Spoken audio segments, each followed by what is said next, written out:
ദൈവത്തിന് സ്തോത്രം. അനുഗ്രഹീതമായ പ്രഭാതത്തിൽ എല്ലാ ദൈവമക്കൾക്കും യേശുക്രിസ്തുവിൻ്റെ നാമത്തിൽ വന്ദനം.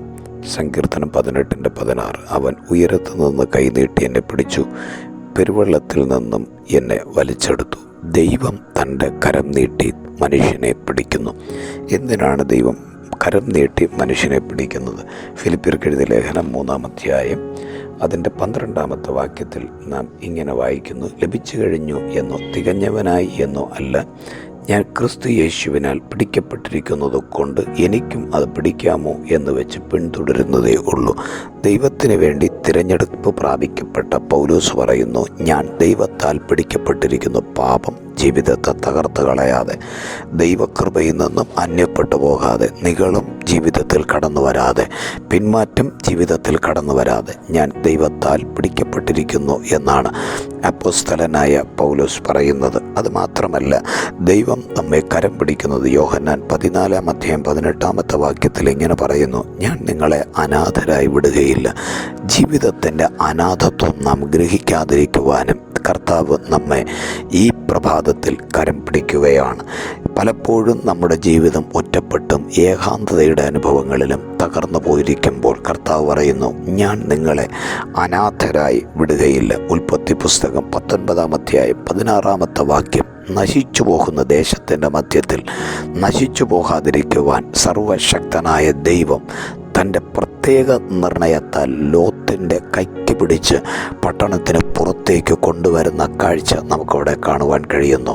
അതാണ് ഇവിടെ നാം വായിക്കുവാനിടയായിത്തീർന്നത്. അവൻ ഉയരത്തിൽ നിന്ന്, നമ്മുടെ ദൈവം സ്വർഗത്തിൽ വസിക്കുന്നവനെങ്കിലും അത്യുന്നതങ്ങളിൽ വാസം ചെയ്യുന്നവനെങ്കിലും ആ ഉയരത്തിൽ ഇരുന്നു കൊണ്ട് തന്നെ മനുഷ്യൻ അനുഭവിക്കുന്ന ഏത് ഹീനവേദനകളുടെ നടുവിലും അവൻ കൈനീട്ടി തൻ്റെ ഭക്തന്മാരെ പിടിക്കുന്ന ദൈവമാണ്. ഈ പ്രഭാതത്തിൽ എന്നെ കേൾക്കുന്ന വാത്സല്യ സഹോദരങ്ങളെ, സർവശക്തനായ ദൈവം നമ്മെ കൈക്ക് പിടിക്കുന്നതിന് മറ്റൊരു കാര്യമുണ്ട്.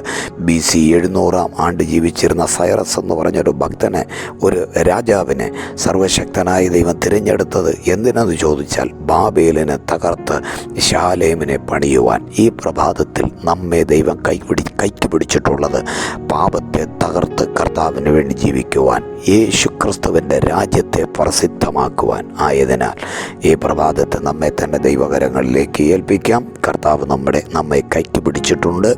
പെരുവെള്ളത്തിൽ നാം ഒരിക്കലും ഒഴുകിപ്പോകാതെ, മുങ്ങിപ്പോകാതെ നമ്മുടെ കൈക്ക് പിടിച്ചിട്ടുള്ള കർത്താവിനോട് ചേർന്ന് ഈ ദിവസം ജയകരമായി മുന്നോട്ട് കടന്നു പോകുവാൻ സർവശക്തനായ ദൈവം ഏവർക്കും കൃപ നൽകുമാറാകട്ടെ. നമുക്ക് കണ്ണുകളടയ്ക്കാം, പ്രാർത്ഥിക്കാം. സർവശക്തനായ ദൈവമേ, സ്വർഗീയ പിതാവേ, തിരുസന്നിധിയിലേക്ക് ഞങ്ങൾ വരുന്നു.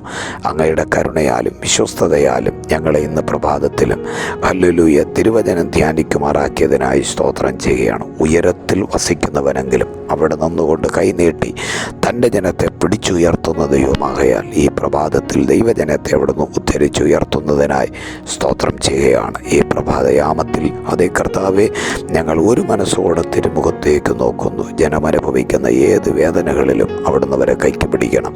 അനാഥരായി പോകാതിരിക്കുവാൻ അങ്ങ് കൈക്ക് പിടിക്കുമാറാകണം. ജീവിതത്തെ താലടിയായി പോകാതിരിക്കുവാൻ കർത്താവ് തൻ്റെ മക്കളെ കൈക്ക് പിടിക്കണം. ഹല്ലേലൂയ, അവർ പാർക്കുന്ന പട്ടണത്തിൽ ഹല്ലേലൂയ അവർ താലടിയായി പോകാതിരിക്കുവാൻ അവിടുന്ന് അവരെ കൈക്ക് പിടിക്കുമാറാകണം. ഈ പ്രഭാതത്തിൽ ഏത് മേഖലകളിലായിരുന്നാലും ദൈവജനം ദൈവത്താൽ സംരക്ഷിക്കപ്പെടുന്നതിനായി സ്തോത്രം ചെയ്യുന്നു.